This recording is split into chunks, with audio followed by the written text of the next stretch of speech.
For 2 seasons, from 1977 to 1979, Carter Country brought Southern comedy to American living rooms, featuring the misadventures of a small-town Georgia police department. The beloved ABC sitcom showcased memorable characters who made audiences laugh with their witty banter and heartwarming relationships. Yet behind the scenes, tragedy would eventually claim several of these talented performers far too soon, leaving fans mourning not just fictional characters, but the real people who brought them to life with such memorable charm. Victor French. Victor French played Chief Roy Moby, the heart and soul of Carter Country, bringing warmth and authenticity to a character who could have easily become a stereotype. As the small-town Georgia police chief, French created a man who was rough around the edges but fundamentally decent, someone who genuinely cared about his community and the people he served. His performance anchored the entire show, providing the emotional center that made audiences care about the quirky residents of Clinton Corners. French was born on December 4, 1934, in Santa Barbara, California, into a family already connected to the entertainment industry. His father, Ted French, worked as a stuntman and bit player in Western films during the 1940s and 1960s, often playing cowboys and henchmen in B-movies. Growing up around film sets gave Victor an early understanding of the business, and he eventually followed his father's path into acting, though he would achieve far greater success than Ted ever did. Victor's career began in the late 1950s and early 1960s, when he found steady work as a guest star on television westerns. He appeared in dozens of shows during this period, often playing villains or tough guys in series like Gunsmoke, Bonanza, and The Virginian. His rugged appearance and natural acting ability made him perfect for these roles, and he developed a reputation as a reliable character actor who could bring depth to even small parts. The role that changed everything came in 1974 when Michael Landon cast him as Isaiah Edwards on Little House on the Prairie. Edwards was a gruff but lovable mountain man who became like family to the Ingalls clan, and French's portrayal made the character one of the most beloved on the show. His chemistry with Landon was immediate and genuine, leading to a friendship that would last for the rest of his life. When Carter Country offered him a starring role in 1977, French made the difficult decision to leave Little House, though Landon graciously allowed him to return when the sitcom ended. After Carter Country concluded in 1979, French rejoined Little House on the Prairie for its final seasons, but his most significant collaboration with Michael Landon was still ahead. In 1984, the two men created Highway to Heaven, a drama series where Landon played an angel and French portrayed his earthly companion.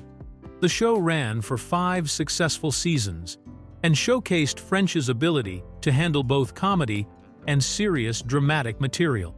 Tragically, Victor French's life was cut short by lung cancer, a disease directly linked to his decades of heavy smoking. He was diagnosed with advanced lung cancer in April 1989, while filming segments for the movie Rockadoodle in Dublin, Ireland. The diagnosis came as a shock to everyone who knew him, as he had seemed healthy and continued working at his usual pace. Despite medical treatment, the cancer progressed rapidly, and he died just 2 months later on June 15, 1989, at Sherman Oaks Community Hospital in Los Angeles. He was only 54 years old. Victor French left behind a legacy of memorable characters and genuine performances that touched millions of viewers. His death marked the end of an era for fans of wholesome family television, and his absence was deeply felt by everyone who had worked with him over the years. Richard Paul. Richard Paul brought Mayor Teddy Burnside to life with such memorable flair that his catchphrase, "Handle it, Roy, handle it," became the defining moment of every Carter Country episode. As the bumbling, self-important mayor who constantly dumped problems on Chief Moby's desk, Paul created a character that was both infuriating and endearing, someone who viewers loved to laugh at while secretly recognizing similar authority figures in their own lives. His portrayal of Burnside, who always introduced himself as "your mayor by a landslide," gave Carter Country much of its comedic energy and helped establish the show's unique blend of Southern humor and social commentary. Born on June 6, 1940, in Los Angeles, California, Richard Paul took an unusual path to acting that set him apart from most performers of his generation. He earned a Bachelor of Arts degree in Public Affairs from Claremont Men's College, followed by a Master of Arts degree in Psychology from California State University, Los Angeles. He was actually working toward a PhD in clinical psychology from the University of Arizona when he made the life-changing decision to abandon his promising career as a therapist and pursue acting full-time, a choice he later said he never regretted. Paul's background in psychology proved invaluable in his acting career, as he brought a deep understanding of human behavior to every role he played. He started out doing commercials and voiceover work, including cartoon voices for Disney, where he portrayed characters like Mickey Mouse and Uncle Remus. His early television appearances included guest spots on popular shows like Maude and Mary Hartman, where he began developing his talent for playing eccentric, often pompous characters who were more complex than they initially appeared. The role of Mayor Burnside in Carter Country gave Paul his first starring television role and established him as a recognizable face in American households.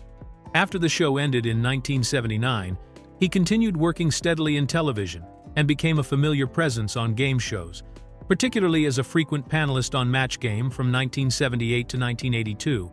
His quick wit and natural comedic timing made him a popular guest, and these appearances helped keep him in the public eye throughout the 1980s. Paul's versatility as an actor became evident through his diverse roles in later years. He played the recurring character of Mayor Sam Booth in the long-running series Murder, She Wrote, bringing the same blend of authority and incompetence that had made Burnside so memorable. He also appeared regularly on Full House as television station manager Mr. Strobridge, and took on the challenging task of portraying controversial evangelist Jerry Falwell Sr. in 2 separate productions, including the 1996 film The People vs. Larry Flynt. Richard Paul's life came to an unexpected end on Christmas Day, 1998, when he died at his home in Studio City, California, from complications related to cancer. He had been battling the disease for 2 years since his diagnosis in 1996, though he had kept his illness largely private and continued working throughout his treatment. His death at age 58 shocked friends and colleagues who remembered him as a dedicated professional who brought intelligence and humor to every project he touched. Richard Paul's legacy lives on through his memorable performances and his unique ability to find the humanity in even the most ridiculous characters, proving that great comedy often comes from understanding people rather than simply making fun of them. Barbara Kaysen. Barbara Kaysen played Cloris Phoebus, the sharp-tongued town employee who served as the voice of common sense in Carter Country's chaotic world. Her character worked alongside the police department and often found herself dealing with the aftermath of Mayor Burnside's latest schemes and Chief Moby's well-intentioned but sometimes misguided decisions. Kaysen brought a perfect blend of exasperation and warmth to the role, creating a character who could deliver cutting observations about the men around her while still showing genuine care for the community she served. Her presence grounded the show's more outlandish moments and provided a realistic counterpoint to the male-dominated comedy.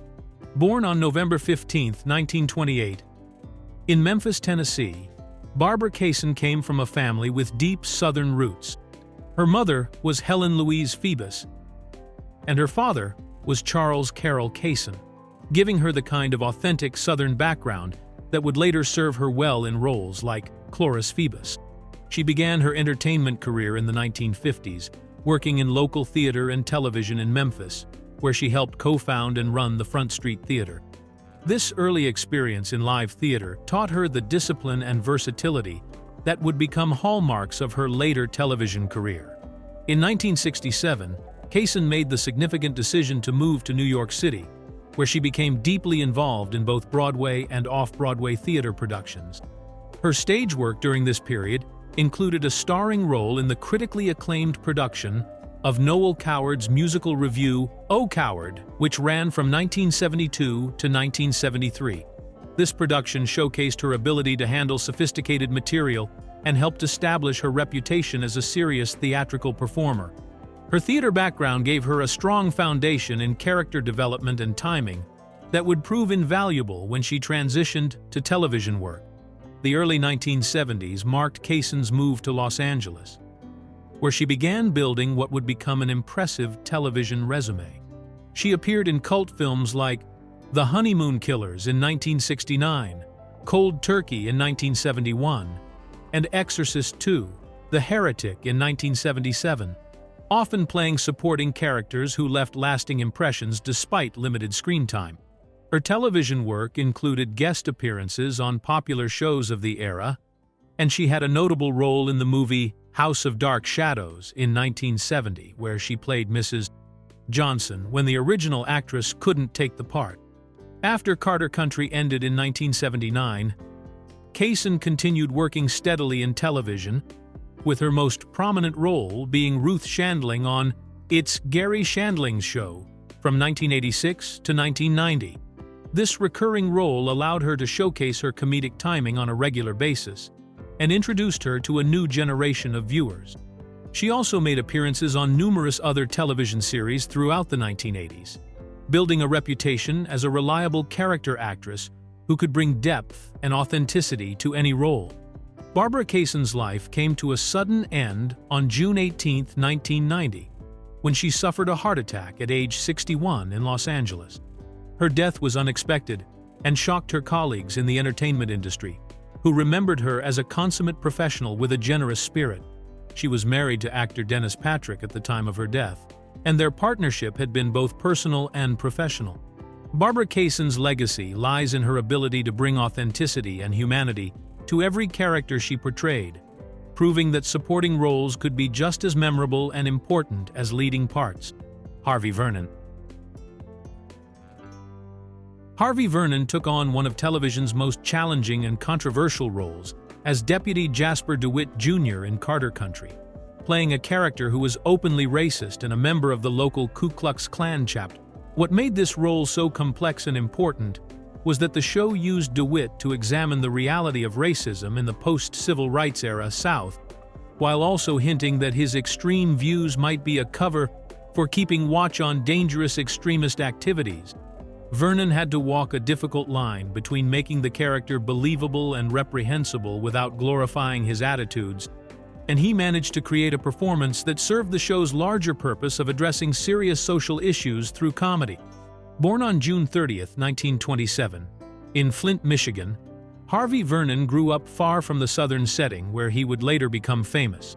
His birth name was actually Chet Smith, and he adopted the stage name Harvey Vernon when he began his acting career. Like many actors of his generation, Vernon started out in small roles and guest appearances, slowly building a reputation as a reliable character actor who could handle a wide variety of parts. His early work included appearances on popular television series of the 1960s and 1970s, where he often played working-class characters and authority figures. Vernon's television career gained momentum with guest starring roles on some of the most popular shows of the era, including The Rockford Files, The Dukes of Hazzard, and Cagney and Lacey.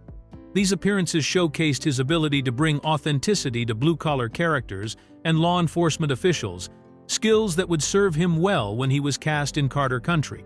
His work during this period established him as an actor who could be trusted with sensitive material, and who understood how to make unsympathetic characters human without making them likable.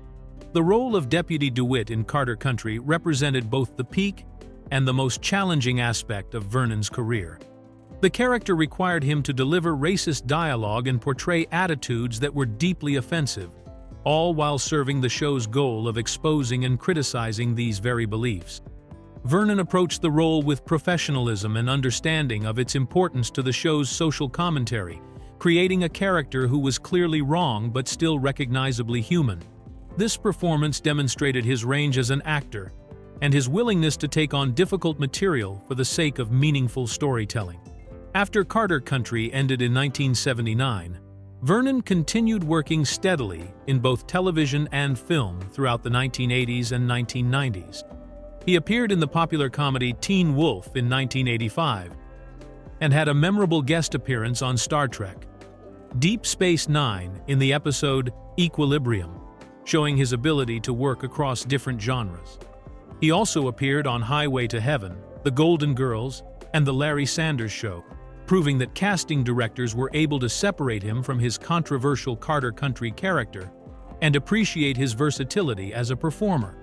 Vernon's later career included appearances on Touched by an Angel and other television series that ran through the mid-1990s, demonstrating his continued relevance in the entertainment industry, even as he approached his 70th birthday. His consistent work over several decades showed that he had successfully established himself as a dependable character actor who could bring depth and authenticity to supporting roles. Harvey Vernon died on October 9, 1996, in Sun Valley, California, at the age of 69. His death marked the end of a long career that had spanned several decades and included some of television's most memorable supporting performances. Harvey Vernon's legacy rests on his courage to take on challenging roles and his ability to serve larger storytelling purposes, even when it meant portraying characters that audiences were meant to reject. Amzie Strickland. Amzie Strickland appeared in 6 episodes of Carter Country as Julia Moby, Chief Roy's ex-wife, bringing a sharp-edged realism to a role that could have easily become a one-dimensional stereotype. Her portrayal of Julia showed audiences why this marriage had failed, while also revealing the lingering connection between two people who had once loved each other but could no longer live together. Strickland's performance added emotional depth to Victor French's character by showing viewers the personal cost of Roy's dedication to his job and his sometimes stubborn personality, making the chief more human and relatable through these difficult but truthful interactions with his former spouse. Born on January 10, 1919 in Oklahoma City, Oklahoma, Amzie Ellen Strickland began what would become one of the longest careers in entertainment history when she started working as a film extra in 1937, just 1 week after celebrating her 18th birthday. This early start gave her an inside view of how the movie and television industry worked, and she quickly learned the skills and professionalism that would sustain her through an 8-decade career that lasted until her retirement in 2001 at the age of 82. Strickland's career began during the golden age of radio, where she became a skilled voice actress and appeared in thousands of radio shows during the 1940s and 1950s. One of her most notable radio roles was playing Katie Evans, the girlfriend of private detective Brad Runyon in the detective drama The Fat Man, which was based on stories by famous mystery writer Dashiell Hammett. This radio work gave her valuable experience in character development and voice work that would serve her well throughout her career, and it also established her as a reliable performer who could handle both dramatic and comedic material. As television became the dominant entertainment medium in the 1950s and 1960s, Strickland successfully made the transition from radio to the small screen, where she would eventually make over 650 television appearances throughout her remarkable career. She became a familiar face to viewers through guest appearances on classic shows like Gunsmoke, The Dick Van Dyke Show, The Andy Griffith Show, I Love Lucy, My Favorite Martian, Leave It to Beaver, and The Twilight Zone. Her ability to play a wide variety of characters, from stern authority figures to kindly neighbors to eccentric supporting characters, made her one of the most versatile character actresses of her generation. During the 1970s and 1980s, Strickland continued working steadily on popular television series including Mission, Impossible, Happy Days, Bonanza, The Golden Girls, and Three's Company. She also appeared in notable films during this period, including roles in Pretty Woman in 1990 and Doc Hollywood in 1991, proving that her appeal extended beyond television into feature films. Her later career included recurring roles on medical drama ER, where she played elderly patients with the same attention to detail and authenticity that had characterized her work for decades. Strickland remained active in the entertainment industry well into her 80s, with her final credited role coming in 2001. Her dedication to her craft and her ability to continue working at such an advanced age made her an inspiration to younger actors and a testament to the value of experience and professionalism in the entertainment industry. Amzie Strickland died on July 5, 2006, in Spokane, Washington at the age of 87, Having lived long enough to see the entertainment industry transform completely from the radio era of her youth to the digital age of the 21st century, Amzie Strickland's legacy represents the best of character acting, showing that a long and successful career could be built on reliability, versatility, and genuine love for the craft of performance.